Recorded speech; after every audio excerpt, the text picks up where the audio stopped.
Karibu kwenye chaneli yetu ya simulizi zenye mafunzo, ambapo leo tutaona simulizi ya binti wa kitajiri aliyempenda kijana maskini. Tuanze simulizi yetu.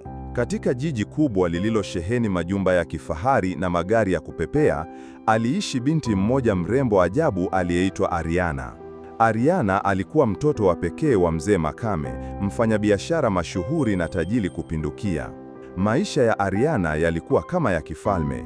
Alipata kila alichotaka, alisoma katika shule za hadhi ya juu na alikuwa amezungukwa na kila kitu alichokihitaji. Licha ya hayo yote, Ariana alikuwa na moyo wa huruma, upole na hakuwa na kiburi hata chembe. Siku moja, gari la Ariana aina ya Range Rover lilipata hitilafu katikati ya barabara yenye msongamano mkubwa. Dereva wake alijaribu kulirekebisha bila mafanikio.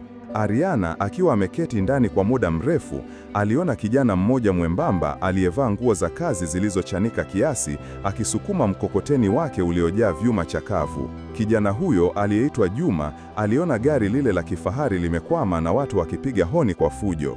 Aliusukuma mkokoteni wake kando, akamkaribia dereva na kumuuliza kama angeweza kumsaidia. Dereva kwa dharau kidogo alimpuuza.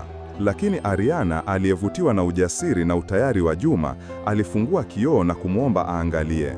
Juma kwa unyenyekevu alifungua boneti ya gari. Kwa ujuzi wa ajabu, vidole vyake vilivyokuwa na mafuta vilicheza na waya na vifaa mbalimbali.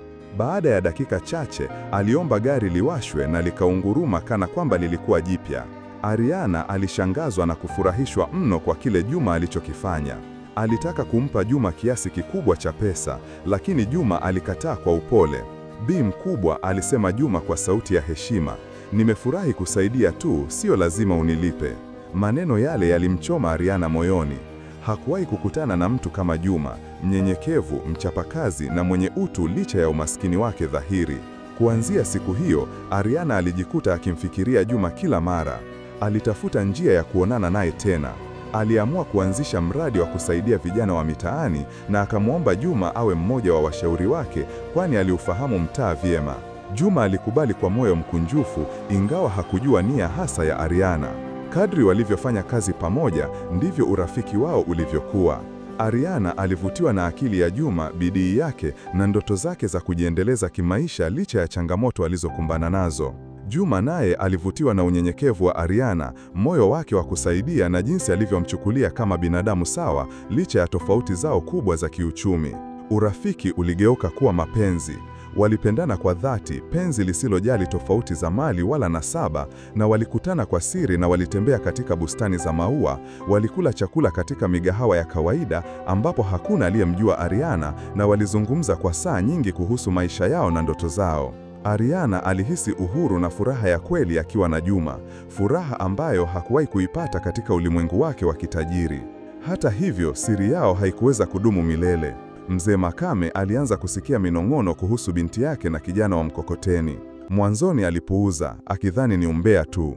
Lakini siku moja alimkuta Ariana akimbusu Juma nje ya geti lao la kifahari walipokuwa wakiagana. Mzee Makame alikasirika kama mbogo aliyejeruhiwa. Hakuamini macho yake. Mzee Makame alimuuliza Ariana, huyu ni nani na unafanya nini na mtu wa hadhi hii?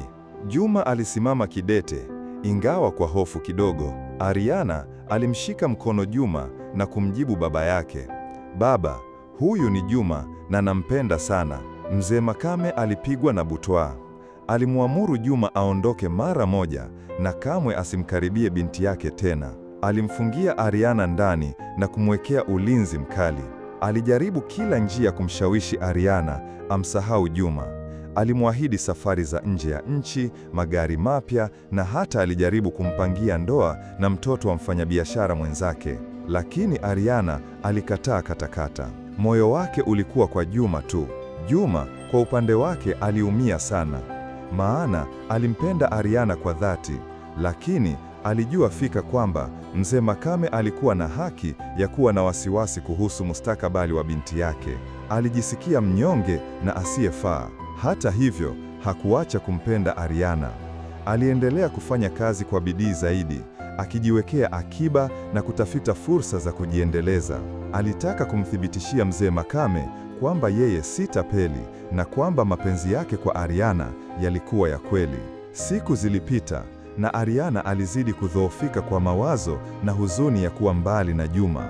Alikataa kula na alikuwa akilia kila mara. Mama yake Ariana, Bi Salima, alikuwa mtu mwenye busara na huruma. Aliona jinsi binti yake anavyoteseka na aliamua kuzungumza na mumewe. Mume wangu, Bi Salima alisema kwa upole, unamuua binti yetu taratibu. Pesa na hadhi si kila kitu maishani. Furaha ya Ariana ni muhimu zaidi. Yule kijana Juma, nimefanya uchunguzi wangu. Ni kijana mstaarabu, mchapakazi na mwenye malengo. Umaskini si ulemavu na wala si dhambi. Maneno ya mkewe yalimfanya mzee Makame atafakari sana. Alikumbuka jinsi yeye mwenyewe alivyotoka katika familia duni na kupambana hadi kufikia utajiri alionao. Alianza kuona chembe ya ukweli katika maneno ya mkewe na mateso ya binti yake. Mzee Makame aliamua kumpa Juma nafasi. Alimtuma mtu amuite Juma ofisini kwake. Juma alifika akiwa na hofu, lakini amejiandaa kwa lolote. Kijana, mzee Makame alianza, nimesikia mengi kukuhusu. Binti yangu anakupenda na inaonekana wewe pia unampenda. Juma alijibu kwa ujasiri, ni kweli mzee, nampenda Ariana kwa moyo wangu wote na niko tayari kufanya lolote kumfanya awe na furaha na usalama. Mzee Makame alimtazama Juma kwa makini. Aliona uaminifu na dhamira katika macho yake. Uko tayari kufanya nini kuonyesha kuwa unastahili kuwa na binti yake? Aliuliza. Juma alielezea mipango yake ya kuanzisha gereji yake mwenyewe na jinsi alivyokuwa akihudhuria kozi za ufundi jioni ili kuongeza ujuzi wake. Alionyesha akiba kidogo aliyokuwa amejiwekea. Mzee Makame alivutiwa na bidii na maono ya Juma. Aliona taswira yake mwenyewe ya ujana katika kijana yule. Baada ya mazungumzo marefu, mzee Makame alilegeza kamba. Sawa kijana, alisema, sitakuzuia kuonana na Ariana, lakini ni lazima unithibitishie kuwa unaweza kumtunza.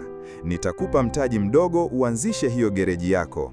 Kama utafanikiwa, nitakubali mfunge ndoa. Juma hakuamini masikio yake. Alimshukuru mzee Makame kwa machozi ya furaha. Ariana aliposikia habari hizo, aliruka kwa furaha na kumkumbatia baba yake. Juma, kwa msaada wa mzee Makame na bidii yake mwenyewe, alifungua gereji ndogo lakini ya kisasa. Alifanya kazi usiku na mchana kwa uaminifu wote, ujuzi wake wote na huduma nzuri kwa wateja. Biashara yake ilikuwa kwa kasi. Ndani ya mwaka mmoja, gereji ya Juma ilikuwa moja ya gereji bora zaidi jijini.